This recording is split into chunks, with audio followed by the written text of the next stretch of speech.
अब हम देखते हैं एटीपी को, जो कि हमारे पास अगेन एक हाई एनर्जी कंपाउंड होता है।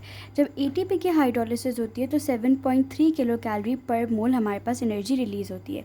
इधर एक पॉइंट है कि एटीपी जो है वो एक एनर्जी कैरियर के तौर पर भी एक्ट करे।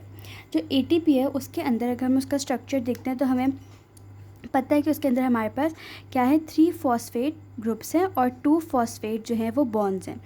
अब जो 2 फॉस्फेट बॉन्ड्स हैं, हमें ये बात भी पता है कि ये हमारे पास हाई एनर्जी बॉन्ड्स होते हैं जो कि एनर्जी एक्चुअली स्टोर इन्हीं बॉन्ड्स की फॉर्म में हो रही होती है। तो जो एटीपी है हमारे पास, उसके अंदर 2 फॉस्फेट बॉन्ड्स होते हैं, तो ये हमारे पास स्टोर भी कर रहा होता है एनर्जी को। और अगर किसी लो एनर्जी कंपाउंड को हाई एनर्जी की ज़रूरत होती है तो ये आपके पास ट्रांसफ़र भी कर रहा होता है इस हाई एनर्जी बॉन्ड को या एनर्जी को।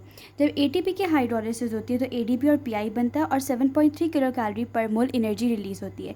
ये माइनस साइन हमने डाला, जो हम लोगों ने पहले भी डिस्कस किया था कि जो free energy for the exogenic reaction वो नेगेटिव हम लोग उसको रिप्रेजेंट करते हैं, क्योंकि एनर्जी रिलीज़ हो रही होती है उसके अंदर।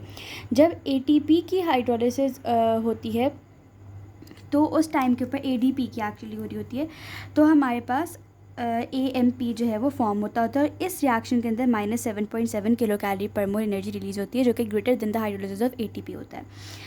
इसके अलावा हमारे पास जब हम लोग एटीपी और AMP है, ये बेसिकली AMP, जब ये दोनों हमारे पास ऐड होते हैं तो 2 ADP के मॉलिक्यूल फॉर्म हो रहे होते हैं। क्यों? क्योंकि ATP जो उसमें 3 फॉस्फेट्स हैं और हमारे पास AMP में सिर्फ 1 फॉस्फेट है, तो 3 + 1 हमारे पास 4 होते हैं। और हमारे पास हर ADP के अंदर 2 फॉस्फेट होते हैं, तो 2 ADP के अंदर हमारे पास जो है वो 4 फॉस्फेट ग्रुप्स होते हैं। और ये जो रिएक्शन होता है ये एडिनाइलाइल काइनेज की प्रेजेंस में रिएक्शन हो रहा होता है।